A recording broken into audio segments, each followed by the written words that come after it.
De porteuse de vie à messagère de chance, de symbole de fidélité à protectrice vigilante, la cigogne blanche déploie ses ailes à travers nos mythes et nos symboles. L'homme a toujours eu un rapport privilégié avec cet oiseau migrateur emblématique, certainement parce que c'est une espèce anthropophile qui s'accommode de notre présence, au point de nicher jusque dans nos villes et nos villages. Elle n'est pas non plus rancunière, car c'est bien l'homme, par la démesure de son développement et la destruction de nombreuses zones humides, qui a bien failli la faire disparaître du territoire français dans les années 70. Dans le cadre d'un programme de suivi de l'espèce utilisant la technologie GPS, initié par Raphaël Musso, docteur en écologie, et Christophe Barbreau, chercheur au CNRS, on constate depuis ces dernières années des changements de stratégie de migration et d'alimentation de l'espèce, avec une part non négligeable imputée au changement climatique.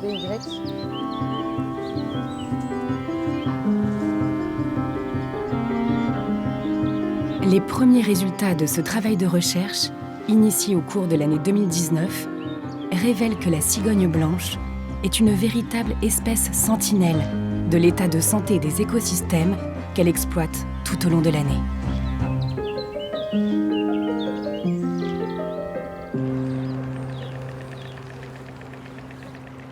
À la fin de l'été, ces migratrices infatigables parcourent des milliers de kilomètres pour hiverner jusqu'en Afrique subsaharienne. C'est la raréfaction de leur proie qui les oblige à quitter leur zone de reproduction pour gagner des contrées plus méridionales. Les cigognes blanches européennes utilisent deux voies de migration bien distinctes. Après la période de reproduction, les oiseaux de l'Est de l'Europe se dirigent vers le détroit du Bosphore pour rejoindre l'Est du continent africain. Ils hivernent alors au cœur d'une vaste zone géographique, s'étendant de l'Égypte au sud de l'Afrique, en passant par la Tanzanie et le Kenya. Les oiseaux de l'ouest de l'Europe prennent quant à eux la direction du détroit de Gibraltar, via l'Espagne, pour rejoindre le Maghreb et enfin gagner leur zone d'hivernage, potentiellement jusqu'en Afrique subsaharienne.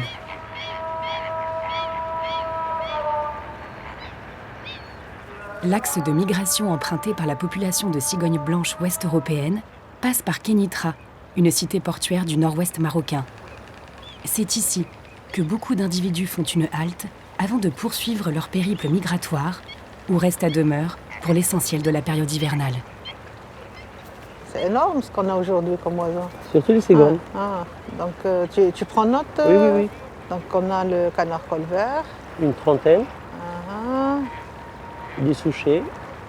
On a la foulque, macrole, les chasses. Ouais. Et là, on voit que le niveau d'eau n'est pas très élevé parce qu'on a les chasses au milieu, avec les barges au milieu du marais. À Kénitra, la cigogne blanche fait partie intégrante des espaces naturels et urbains de la ville. Sur les lampadaires, les poteaux électriques, les toits-terrasses ou les minarets, elles sont ici chez elles, aimées et respectées par les Kénitris. Dans la région, comme dans l'ensemble du Maroc, il semblerait que l'animal ait changé de statut en se sédentarisant au fil du temps.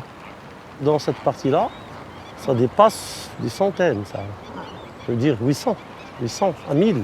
Il y a beaucoup d'individus vagués. Les sédentaires, ils sont sur leur nid. Sur leur nid, c'est ce que j'ai vu le matin. Donc pratiquement tous les nids étaient occupés déjà.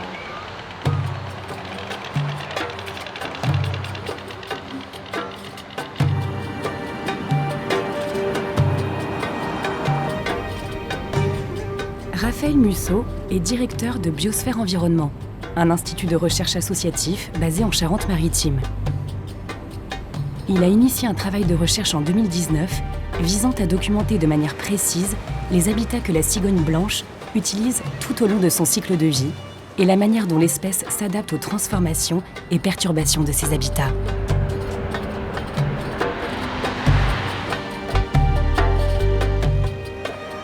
Il rejoint ce matin ses collègues marocains du GREPOM, le groupe de recherche pour la protection des oiseaux au Maroc, avec qui un partenariat a été mis en place pour suivre les cigognes blanches européennes, de plus en plus nombreuses à hiverner au Maroc. Salam alaikum les amis. Alaykoum salam. Ça va? Ça va avec vous? Ça va. Ouais, ça va, Raphaël. bonjour. Bonjour. Salut. Ça va? Ça va Saïd? Très bien. Bon Ça va? alors, vous êtes arrivé de bonne heure ce matin pour le comptage là? Ah oui. Dès le lever du soleil. Bon, quel Ouais, spectacle, c'est c'est sympa là. Les cigognes blanches là, on est à, Ah, oui, c'est- combien à peu près vous avez estimé là ce matin? Ce matin, nous sommes à 800. 800 là individus. Sur la zone? Ouais, Ah ouais. jusqu'à maintenant. Ouais. Mais Ah, sûrement qu'il y a un bon contingent qui est déjà parti déjà avant parti. notre Ouais, arrivée. j'ai vu qu'il y avait un petit peu de mouvement. Ouais, ouais.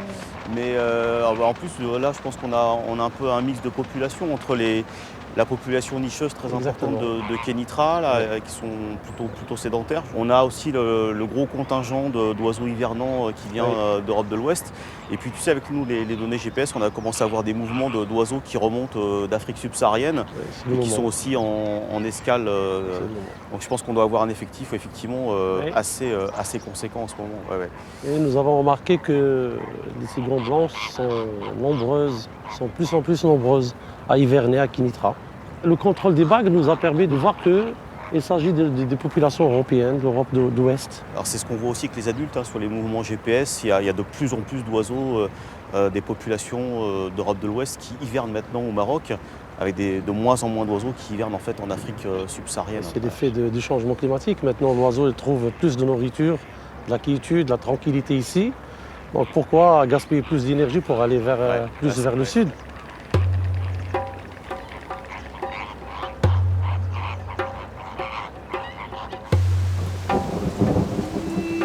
Le changement climatique est au cœur des préoccupations du XXIe siècle.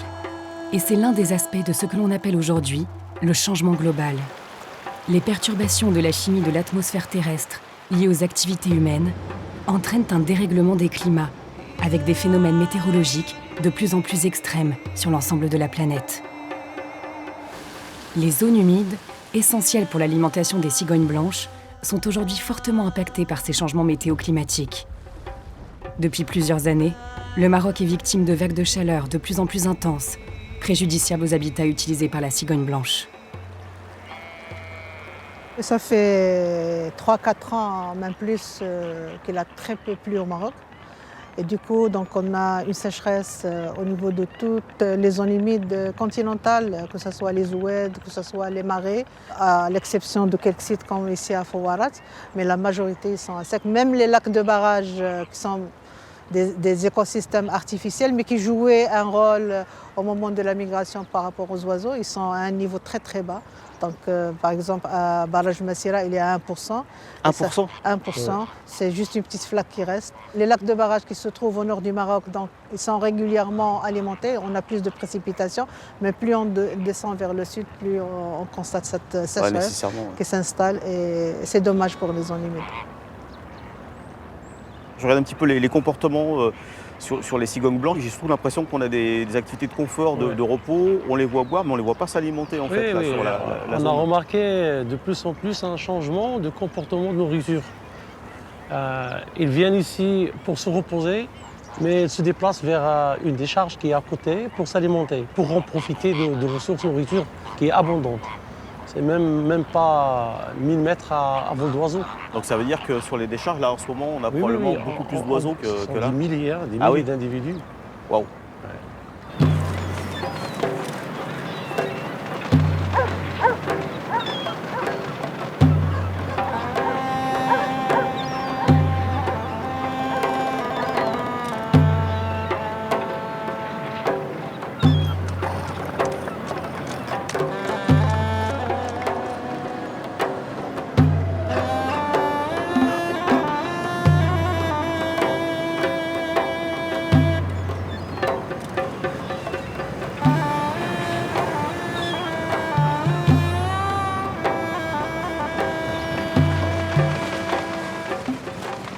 C'est saisissant le nombre d'oiseaux qu'il y a sur tout le site, les abords du site. C'est vraiment impressionnant. On a quelques oiseaux, on voit bien effectivement qu'ils reviennent du reposoir de Fouarat. De Fouarat. Là, on a des espèces de chaussettes, en fait, un peu de vase Oui. sur les pattes. Donc on devine un peu là, comme ça Effectivement. les allées et venues.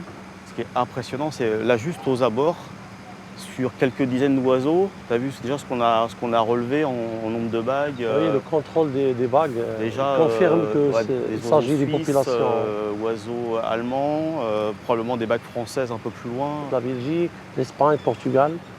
En France, on a le même phénomène, parce qu'en fait, on a des centres d'enfouissement de déchets qui sont gérés tout à fait de la même manière. Hein. Donc, mais le temps que ce soit recouvert, en fait, on a une source d'alimentation. Ce qui ne présente pas des risques Alors, sanitaires. ça, c'est les inquiétudes qu'on commence à avoir. Alors déjà, se blesser. Alors, on voit, on a des éléments plastiques, donc avec des risques Ou bien d'oiseaux avaler qui vont se morceaux prendre de les plastique. pattes.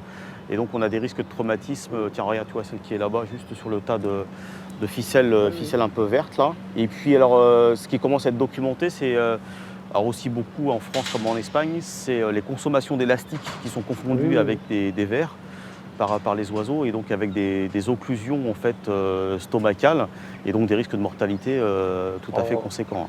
On a déjà noté quelques individus morts qui avalent des choses toxiques ou bien des morceaux de plastique. Ce qui commence à être inquiétant, ce sont les risques de dispersion de contaminants. Donc la dispersion d'agents pathogènes, d'éléments traces, donc différents métaux qu'on va pouvoir trouver sur ce type de centre d'enfouissement de déchets. Ça, c'est quelque chose qui commence à poser question. On a un risque inhérent à une espèce telle que la cigogne blanche. On a d'autres espèces qui ont un peu des stratégies équivalentes. On le voit notamment ici avec les goélands. Et donc, on va retrouver le même type de problématique. Il y a quand même une richesse alimentaire assez importante, ce qui explique qu'on ait ce volume d'oiseaux en fait, aussi saisissant devant nous. Et donc dans le contexte du changement climatique, on assiste à des stratégies un petit peu différentes. Comme le disait Saïd, c'est des situations qui sont inédites. Et donc l'hypothèse sur laquelle on avance actuellement, c'est qu'en effet, ça devient de plus en plus compliqué pour les oiseaux d'hiverner en Afrique subsaharienne. C'est de plus en plus coûteux au niveau énergétique pour une ressource alimentaire qui devient de plus en plus aléatoire en fait. Et donc ces opportunités-là finalement sont aujourd'hui exploitées par les oiseaux. Donc on a vraiment là aujourd'hui ce changement de stratégie. Donc on est au début de quelque chose qu'on finalement on commence à le documenter. Ça soulève un certain nombre d'interrogations. On est loin d'avoir encore toutes les réponses en termes de risques relativement aux écosystèmes, mais aussi de risques relativement aux individus, aux populations et à l'espèce de manière plus générale.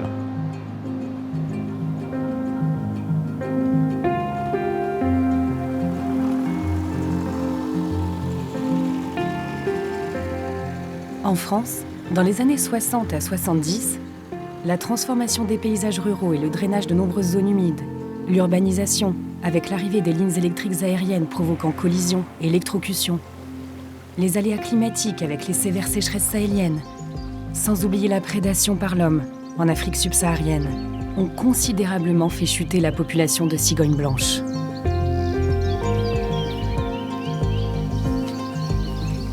En 1974, l'espèce est au bord de l'extinction, avec seulement 11 couples se reproduisant encore sur le territoire. Face à ce déclin dramatique, ornithologues et passionnés se mobilisent. Au sud de la ville de Rochefort, dans les marais de Brouage, Jean-Claude Barbreau est considéré comme l'un des acteurs ayant contribué à l'installation de la cigogne blanche en Charente-Maritime.